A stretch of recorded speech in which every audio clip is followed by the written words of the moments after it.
ప్రసాద్ ఇల్లంటే ఆత్మీయతకు ఒక చిరునామా వంటిది. కాని ఆ ఇంటి పునాదులు పేదరికంతో నిర్మించబడ్డాయి. ప్రసాద్ పెద్ద కొడుకు రమేష్ తన చిన్నతనంలోనే తండ్రి పడుతున్న ఆర్థిక కష్టాన్ని చూసి తన చదువుని అర్ధాంతరంగా ఆపేసి కూలి పనులకు వెళ్ళాడు. ఆ సంపాదనతో తన ఇద్దరు తమ్ముళ్ళు సురేష్, అరుణ్లను పట్నంలో పెద్ద చదువులు చదివించాడు. రమేష్ చేసిన త్యాగం వల్లే ఈరోజు ఆ ఇద్దరూ పెద్ద ఉద్యోగాల్లో ఉన్నారు. రమేష్కి అదే ఊళ్ళో పేద కుటుంబానికి చెందిన అనామికతో పెళ్లి జరిగింది. అనామిక చాలా మంచమ్మాయి. ఒరేయ్ రమేషు, ఇట్రారా, కాసేపు ఇక్కడ కూర్చో. ఈ పాలు పెతకటం, పొలం పనులు చేయడం నీకు చిన్నప్పటినుంచి అలవాటైపోయింది గాని నా మనసులో ఒక్కటే బాధరా. నువ్వు కూడా చదువుకొనుంటే ఈరోజు నీ తమ్ముళ్లలాగే ఏసీ రూముల్లో పనిచేసే ఒడివిగా. నీ త్యాగం చూస్తుంటే నా గుండె తరుక్కుపోతుంటుందిరా. నీకు నేనేమీ ఇవ్వలేకపోయాను. నాన్నా, నా తమ్ముళ్ళు బావుంటే నేను బావున్నట్టే కదా. సురేష్, అరుణ్లు పెద్ద పెద్ద కంపెనీల్లో పనిచేస్తున్నారు. ఊళ్ళో అందరూ సురేష్ గురించి, అరుణ్ గురించి గొప్పగా చెప్తుంటే నా శరీరం 100 ఏనుగుల బలంలో ఉప్పొంగుతుంది నాన్న. వాళ్ళ గౌరవమే నా గౌరవం. అయినా అనామిక వచ్చినప్పటినుంచి నాకే లోటు లేదు. అనామిక నన్ను, మన ఇంటిని బాగా చూసుకుంటుంది. తానుండగా నాకే కొరత లేదు నాన్న. రమేష్ అన్నది అక్షర సత్యం. అనామిక ఈ ఇంట్లోకి వచ్చిన అదృష్టం వల్లే ఆ ఇద్దరికి వెంటనే పెద్ద ఉద్యోగాలు వచ్చాయి. రమేష్కి జరిగిన పెళ్ళి సాదాసీదాగా ఉండొచ్చు, కానీ ఇప్పుడు సురేష్, అరుణ్కి అంగరంగ వైభవంగా పెళ్లిళ్ళు చెయ్యాలి. వాళ్ళు కోరుకున్నట్టే ఆ ధనిక పిల్లలతో పెళ్లిళ్ళు చెయ్యాలి. మనకు ఆస్తులు లేకపోయినా మన మమకారం చూసి వాళ్ళు ఒప్పుకున్నారు. అత్తయ్య, మా ఆయనకి తమ్ముళ్ళంటే ప్రాణం. వాళ్ళ సంతోషం కోసమే ఆయన ఎప్పుడూ ఆలోచిస్తూ ఉంటారు. మనం పేదవాళ్ళం కావచ్చు, కానీ మన ఇంట్లో ఉన్న ఈ ప్రేమని వాళ్ళు చూసి మురిసిపోవాలి. అవని, అంజలి పట్టణంలో పెద్ద మేడలో పెరిగిన వాళ్ళే కదా.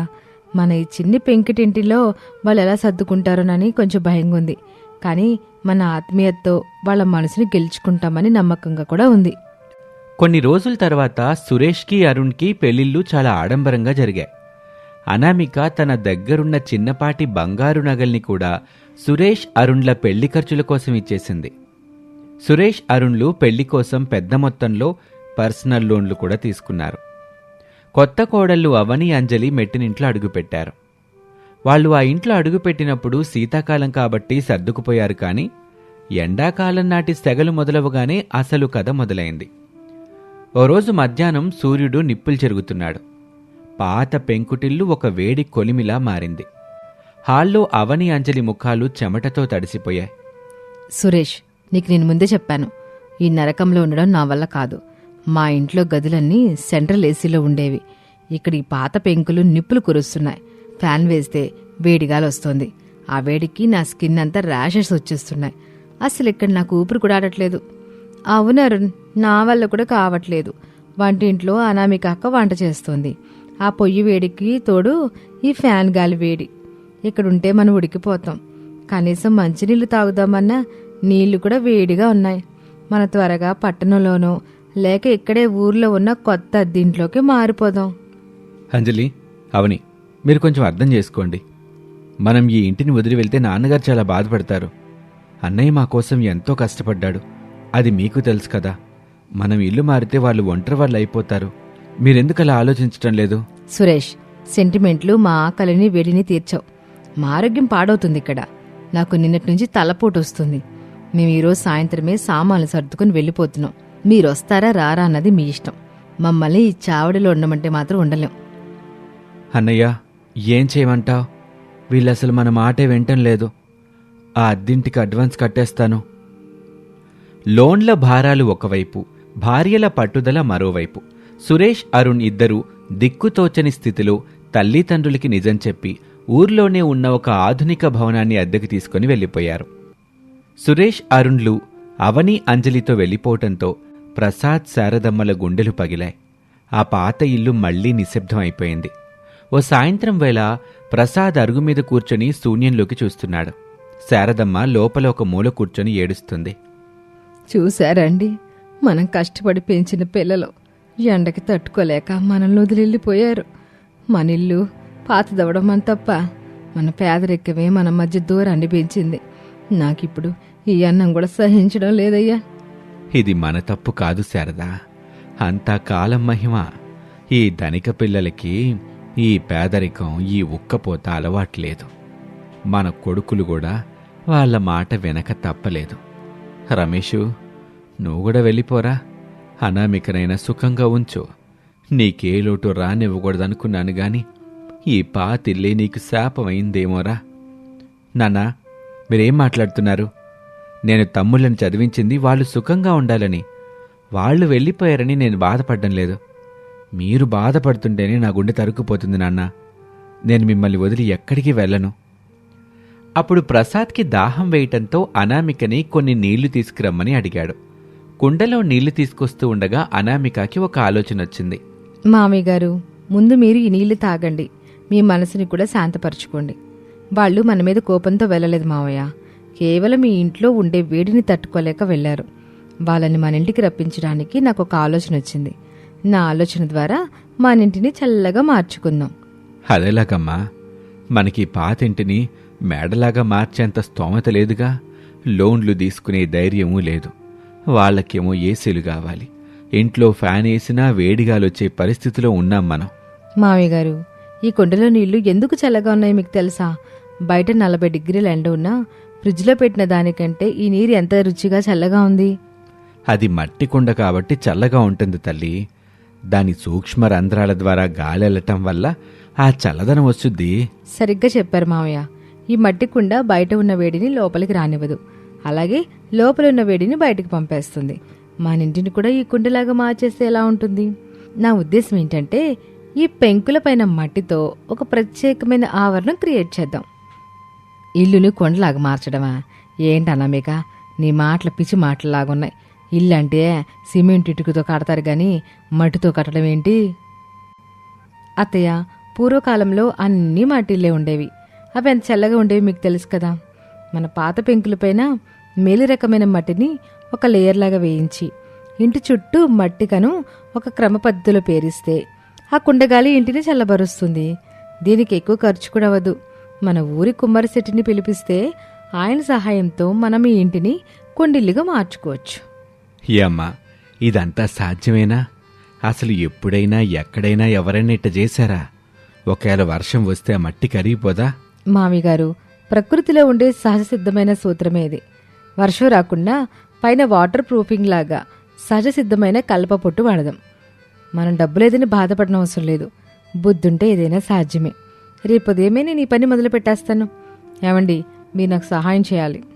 ఇక మరుసటి రోజు నుంచి వారం రోజుల పాటు ఇల్లు ఒక ప్రయోగశాలలా మారింది. ఊరి కుమ్మరి శెట్టిని, మట్టి పనిచేసే మేస్త్రీలను పిలిపించి పెంకులపైన ఒక అడుగు మందం మట్టితో ఒక డిజైన్ చేయించారు. వారం తిరిగేసరికి ప్రసాద్ పాత ఇల్లు ఒక కొత్త కళను సంతరించుకుంది. పైన పెంకులు కనిపించకుండా మట్టి ఆవరణం, కుండల డిజైన్తో ఇల్లు చూడ్డానికి ఒక పెద్ద మట్టి కుండలాగే ఉంది. రమేష్ రోజూ ఆ కుండలపై నీళ్లు కొడుతుంటే ఆవిరి లోపలికి వెళ్లి చల్లదనాన్ని ఇస్తుంది. అమ్మా అనామిక, ఏ మ్యాజిక్ చేశావమ్మా! అసలు ఇంట్లోకి రాగానే పర్వతాల మీద గాలి దాకినట్టుగా ఉంది. ఈ మట్టి సువాసన, ఆ చల్లదనం నా 60 ఏళ్ల జీవితంలో ఇట్లాంటి హాయిని నేనెప్పుడూ అనుభవించలేదు తల్లి. ఆ ధనికుల ఏసీలు కూడా దీని ముందు దిగదుడిపే. నిజమేనయ్యా, వంటింట్లో కూడా ఇప్పుడు సేగ తాగలట్లే. నేను హాయిగా వంట చేస్తున్నాను. అనామిక, నువ్వు నిజంగా మా ఇంటి దేవతవమ్మా. ఈ ఒక్కపోత భయం పోయింది. అనామిక, నీ ఐడియా సూపర్ హిట్ తెలుసా? ఊళ్ళో వాళ్ళంతా మన ఇంటిని చూడ్డానికి క్యూ కడుతున్నారు. మన ఇంటి పక్కన నిలబడి ఫోటోలు తీసుకుంటున్నారు. ఇప్పుడు మన తమ్ముళ్ళని పిలిచి వాళ్ళకి సర్ప్రైజ్ చూపిద్దామా? అవును మామయ్య గారు, మీ కొడుకులని కోడలని ఒకసారి ఆదివారం భోజనానికి పిలవండి. ఈ చల్లదనం, సహజమైన చల్లదనాన్ని చూసి వాళ్ళు ఆనందపడిపోతారు. ఒక ఆదివారం నాడు మధ్యాహ్నం సురేష్, అరుణ్ తమ భార్యలతో కలిసి విసుగ్గానే ఆ ఇంటికొచ్చారు. బయటేమో 44 డిగ్రీల ఎండ. రోడ్డు మీద నుంచి సెగలు పుడుతున్నాయి. వాళ్ళు లోపలికి రాగానే ఒక్కసారిగా విస్తుపోయారు. సురేష్, ఏంటిది? లోపలికి రాగానే చల్లటి గాలి తగులుతోంది. మీ అన్నయ్య ఏమైనా ఏసీ కొనడా ఏంటి? కానీ ఏసీ మాత్రం ఎక్కడ కనిపించడం లేదు. మన ఇంట్లో ఎప్పుడు ఉండే ఆ చెమట వాసన కూడా రావట్లేదు ఇప్పుడు. పైగా మట్టి వాసన వస్తూ ఎంత అద్భుతంగా ఉందో. అవునక్క, బయటంతా ఎండుంటే ఈ పాత ఇంట్లో ఇంత చల్లదనం ఎలా సాధ్యం? నాకు అసలు చెమటే పట్టట్లేదు. అరుణు, ఇటు చూడు, లోపలెంత ప్రశాంతంగా ఉందో. రండమ్మా రండి. ఇది మీ అనామిక అక్క చేసిన సృష్టి. మన ఇంటిని ఆమె ఒక కొండగా మార్చింది తల్లి. మట్టితో ఈ ఇంటి పైకప్పులో తాను మమకారాన్ని గలిపింది.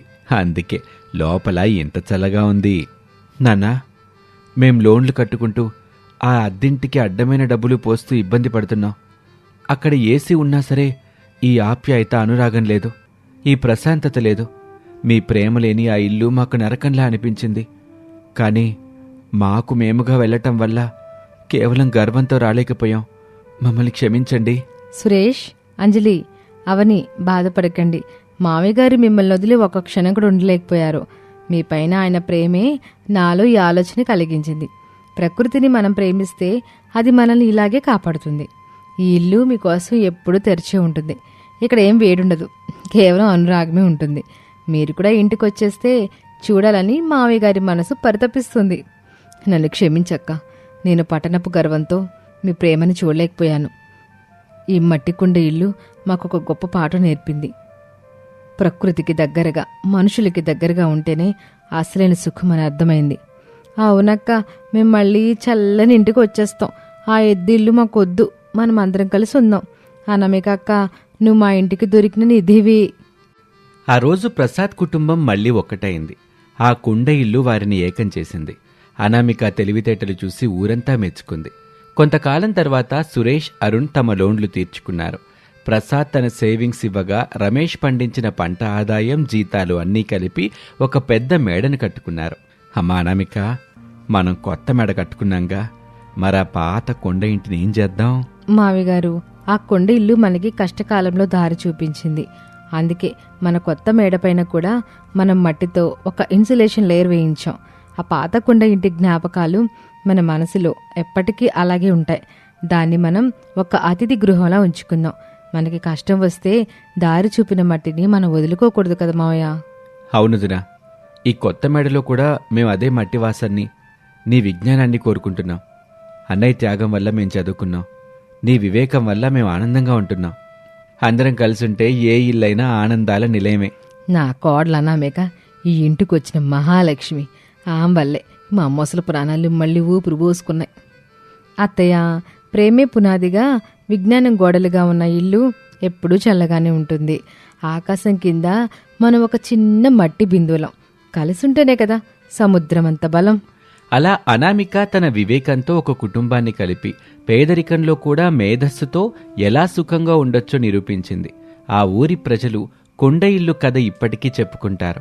ఒక సామాన్యమైన మట్టి కుండ ఇల్లు ఒక అసాధారణమైన అనుబంధాన్ని నిలబెట్టింది. ఇది వాల్టి కథ. మరొక ఆసక్తికర కథలో మళ్ళీ కలుద్దాం. అంతవరకు సెలవు, నమస్తే. ఒక ఇంట్లో ప్రసాద్, శారద దంపతులు ఉండేవారు. వారికి రమేష్ అనే ఒక్కగానొక కొడుకున్నాడు. రమేష్ భార్య పేరు అనామిక. అనామిక చాలా దయగలది, జాలిగుండె కలది. తన దగ్గర ఉన్నంతలో పక్కవారికి సాయం చేయటం, ముఖ్యంగా ఆకలితో ఉన్నవారికి అన్నం పెట్టటం ఆమెకు చాలా ఇష్టం. ప్రతిరోజు ఇంటి ముందుకు ఎవరైనా వస్తే వారికి ఏదో ఒకటి దానం చేస్తూనే ఉండేది. ఇది చూసి ఆమె అత్తగారు శారదకి చాలా కోపం వస్తూ ఉండేది. ఓ రోజు ఉదయం సమయంలో శారద ఇంట్లోని హాల్లో అనామికతో కోపంగా ఇలా మాట్లాడుతూ ఉంటుంది. ఏవే అనామిక, ఇంట్లో ఉన్న బియ్యం, పప్పు అన్నీ ఆ దారిని పోయే దానం చేస్తే ఇక మనం ఏం తినాలి? అసలేమంత పేదిల్లు, నీకెప్పుడు ఈ దాన ధర్మాలు పిచ్చేనా? మన ఇంటి పరిస్థితి చూసుకొని దానం చెయ్యాలి గాని అట ఉన్నదంతా ఊడ్చిపెడితే ఎట్టాగే? అత్తయ్య, దయచేసి అలా అనకండి. వాళ్ళు పాపం ఎప్పటి నుంచో ఆకలితో ఉన్నారు. కడుపు కాలుతూ మన గుమ్మ ముందుకొస్తే లేదనడానికి నా మనసు ఒప్పుకోలేదు అత్తయ్య. దానం చేయటం వల్ల మనకి పుణ్యం వస్తుంది కదా, దేవుడు మనకి ఏదో ఒక రూపంలో సహాయం చేస్తారు. అప్పుడే రమేష్, ప్రసాద్ వాళ్ళ మాటలు విని హాల్లోకొస్తూ, ఏంటమ్మా అనామిక, మీ అత్తగారు చెప్తుంది నిజమేగా, దేవుడు సాయం చేస్తాడు సరే, కాని ముందు మనం బతకాలి గదా. నేనేమో రోజంతా కష్టపడితే గాని 4 రాళ్ళు రావు. నా కొడుకు రమేష్ కూడా ఎంతో కష్టపడితేనే గాని ఈ ఇల్లు గడవటంలా. ఇట్లాంటి పరిస్థితుల్లో నువ్వు రోజూ దానాలు చేస్తాబోతే రేపొద్దున్న మనకే తినడానికి తిండి కూడా ఉండదమ్మా. నాన్న, తన్నేమీ అనకండి. తన మనసు చాలా మంచిది నాన్న. ఎవరైనా ఆకలితో ఉంటే తను అసలు తట్టుకోలేదు. మనకున్న దాంట్లోనే కాస్త వాళ్ళకి పెడుతుంది కదా. దానివల్ల మనకేం నష్టం రాదులేండి నాన్న. దేవుడే అంతా చూసుకుంటాడు. నీ పెళ్ళానికి వంత పడ్డామా రమేష్? రేపు మన ఇంట్లో బియ్యం డబ్బా ఖాళీ అయితే ఆ దేవుడు వచ్చి బియ్యం పోస్తాడా ఏంటి? ఏంటో ఈ పిచ్చి దానాలు నాకైతే అసలు నచ్చట్లేదు. ఇంకెప్పుడు ఇట్లాంటి చేయడానికి ఈ లేదని చెబుతున్నా.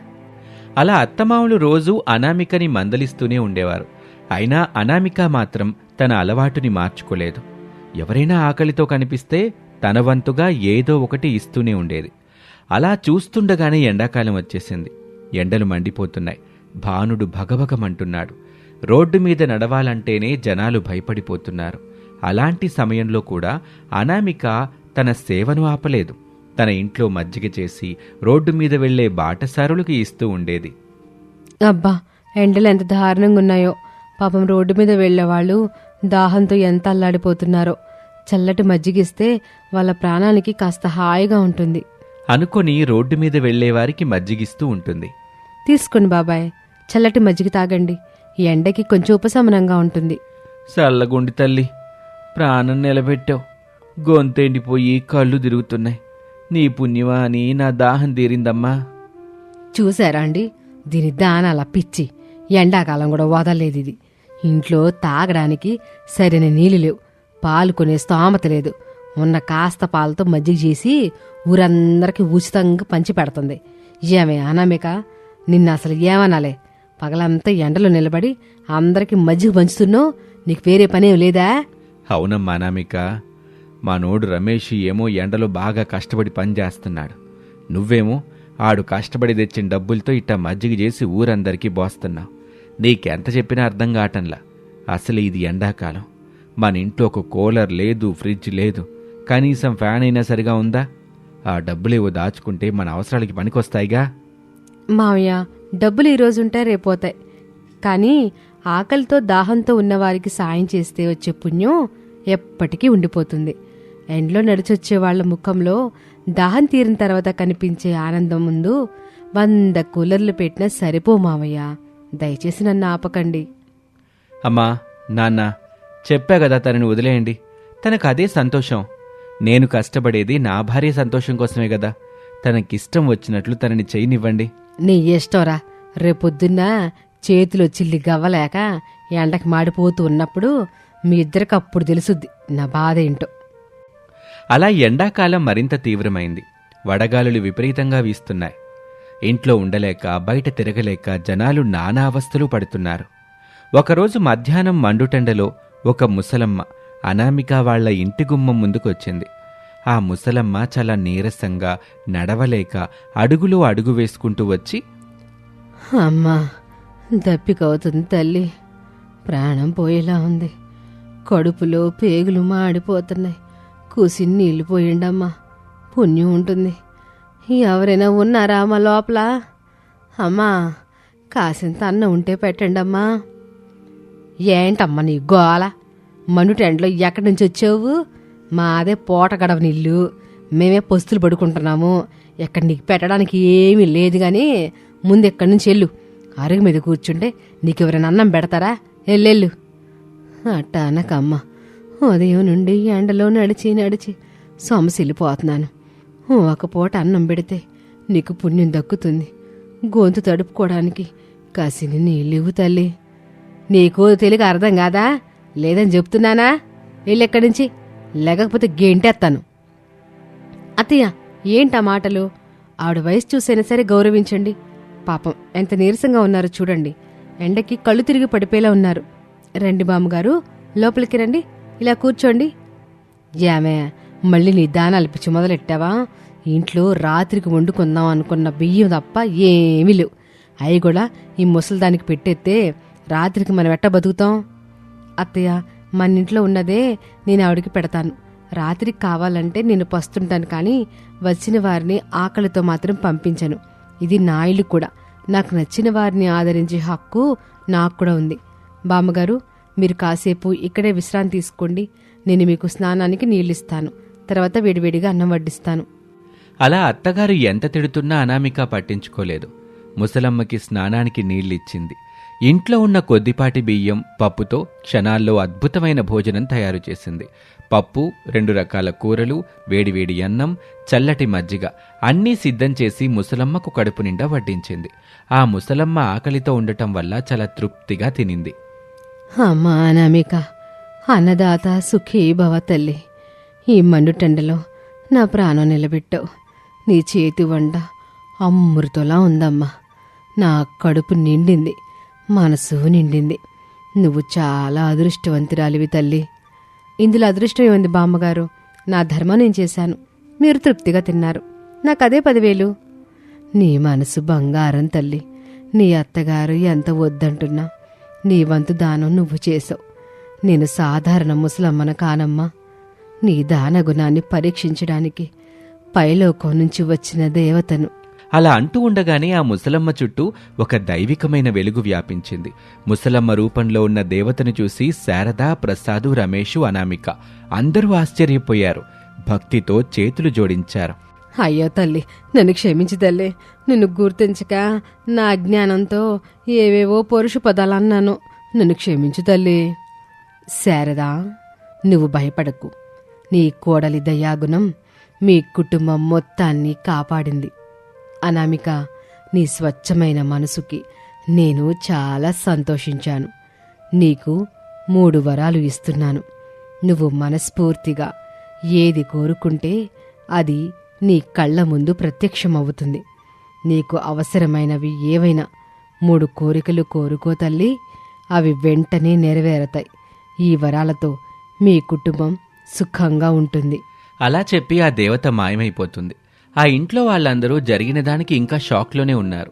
అనామికకు ఇచ్చిన 3 వరాల గురించి అందరూ ఆలోచిస్తున్నారు. ఏంటమ్మా అనామిక, ఇదంతా కల కాదుగా? నిజంగా దేవతొచ్చి నీకు 3 వరాలిచ్చిందా? నాకైతే నమ్మబుద్ధి కావటం లేదు తల్లి. అవునాన్నా, నాకు ఆశ్చర్యంగానే ఉంది. అనామిక, ఆ దేవత చెప్పింది నిజమో కాదో ఒకసారి టెస్ట్ చేద్దామా? ఏదైనా ఒక కోరిక కోరుకో, అప్పుడు నిజంగానే వరం పనిచేస్తుందో లేదో తెలుస్తుంది. అవునే అనామిక, ఏదైనా కోరుకో. నాకైతే గుండె దడదడలాడిపోతుంది. నిజంగా వరాలు పనిచేస్తే మన దరిద్రం పోయినట్టే. సరే అత్తయ్య, ఇప్పుడు మండుటెండగా ఉంది కదా, నాకు విపరీతంగా చెమటలు పడుతున్నాయి.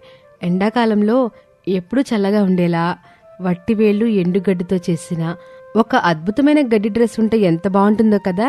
ఆ డ్రెస్ వేసుకుంటే ఏసీలో ఉన్నంత చల్లగా ఉండాలి. నాకొక గడ్డి డ్రెస్ కావాలి.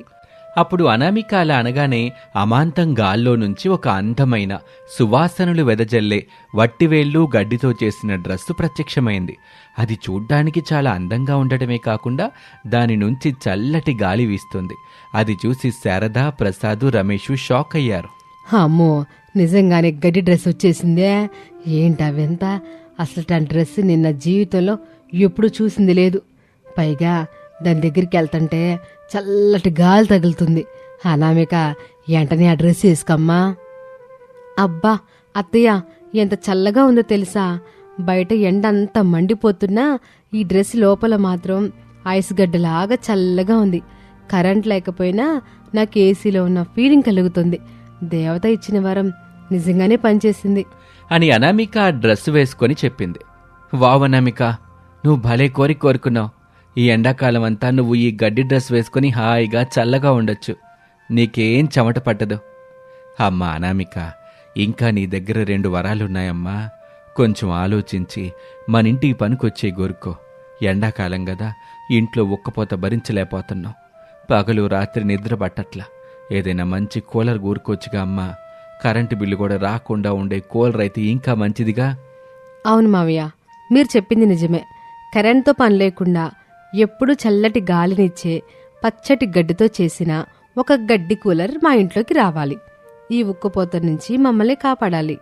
అలా అనామిక కోరుకోగానే అద్భుతంగా ఒక పెద్ద గడ్డి కూలర్ వారి హాల్లో ప్రత్యక్షమైంది. అందులో మోటారు లేదు, కరెంటు వైరు లేదు. కానీ దాని నుంచి వచ్చే గాలికి ఇల్లంతా ఏసీ ఆన్ చేసినట్టు చల్లబడిపోయింది. ఆ గడ్డి కూలర్ నుంచి వచ్చే వట్టివేళ్ల సువాసనకి ఆ కుటుంబం మొత్తం మురిసిపోయింది. అబ్బా, నా జన్మ ధన్యమైపోయిందే. ఈ గడ్డి కూలర్ ముందు ఊర్లో ఉన్న 1,00,000 రూపాయల ఏసీలు కూడా పనికిరావు. ఎంత చల్లటి గాలి వస్తుందో. ప్రసాదు చూసారా మన కోడల మహత్యం? ఎండాకాలంలో మన ఇల్లు సిమ్లలాగా మారిపోయింది. అమ్మా, ఈ గడ్డి కూలర్ వల్లే మనకు ఎప్పటికీ కరెంటు బిల్లు రాదు. అనామిక, ఇంకొక వరం మిగిలింది, దాన్ని దేనికి వాడదాం? నాకు ఐడియా వచ్చిందిరా. ఎండాకాలంలో కూలర్ వచ్చేసింది సరే, కానీ మనం తాగడానికి చల్లటి నీళ్లు లేవుగా, నిల్వ చేసుకోవడానికి ఏమీ లేదు. వారం రోజులకోసారి కూరగాయలు తెచ్చుకుందామంటే అయ్యేమో ఎండిపోతున్నాయి. అందుకే ఓ ఫ్రిడ్జ్ కోరుకుందామమ్మా. మావే చెప్పింది కరెక్ట్. అత్తయ్య, మీకేమైనా కోరుకుందా? నాకేం కావాలి తల్లి, అసలే ఎండాకాలం, బట్టలు ఉతకలేక నన్ను నడుము ఇరిగిపోతుంది.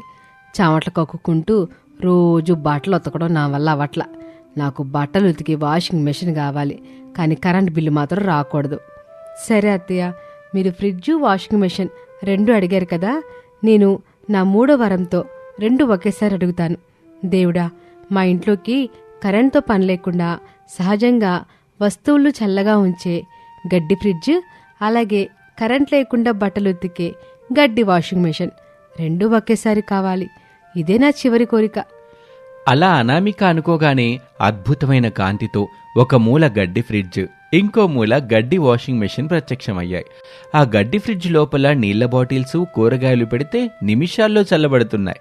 ఇక ఆ వాషింగ్ మెషిన్లో బట్టలు వేసి మూత పెట్టగానే ఆటోమేటిక్గా అందులోని అద్భుత శక్తులు బట్టల్ని ఉతికి ఆరబెట్టి బయటకు పంపేస్తున్నాయి. ఇదంతా చూసి శారద ఆనందానికి అవధుల్లేవు.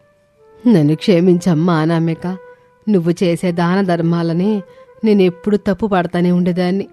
నీ మంచితనం వల్ల డబ్బులు వృధా అవుతున్నాయని తిట్టాను, కానీ ఈరోజు ఆ మంచితనమే మనింటిని కాపాడింది. నీ దయాగుణం వల్ల దేవత మెచ్చి ఇచ్చిన ఈ గడ్డి డ్రెస్సు, గడ్డి కూలరు, గడ్డి ఫ్రిడ్జ్, గడ్డి వాషింగ్ మెషిన్ వల్ల మన పేదరికం పోయింది. ఈ ఎండాకాలం మనకి ఏక పండగేనమ్మా. అవునమ్మా అనామిక, మీ అత్తగారు చెప్పింది నిజమే. దేవుడెప్పుడూ మంచి వాళ్ళ పక్షానే ఉంటాడని నువ్వు నిరూపించావమ్మా. ఈ రోజు నుంచి నువ్వు దానం చేయడానికి మేమెవ్వరం అడ్డు చెప్పం. నీకు తోచినంత దానం నువ్వు చెయ్యి తల్లి.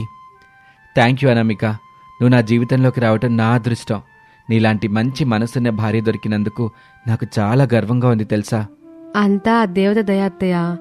మన దగ్గరున్నది 10 మందితో పంచుకుంటే ఆ దేవుడు మనకి 10ంతలు తిరిగిస్తాడని పెద్దలు ఊరికే అనలేదు. ఇప్పుడు మనకెలాంటి కష్టాలు లేవు. అలా అనామిక తన గడ్డి డ్రెస్ వేసుకుని ఎప్పుడూ చల్లగా ఉండేది. ఇంట్లో గడ్డి కూలర్, గడ్డి ఫ్రిడ్జు, గడ్డి వాషింగ్ మెషిన్ల వల్ల శారద కుటుంబం ఎలాంటి కరెంటు బిల్లుల బాధ లేకుండా ఆ ఎండాకాలాన్ని చాలా సంతోషంగా గడిపారు. అనామిక తన దాన ధర్మాలను మరింత ఉత్సాహంగా కొనసాగించింది. అత్తమామలు కూడా ఆమెకు సహాయంగా నిలిచారు. ఇది వాల్టి కథ.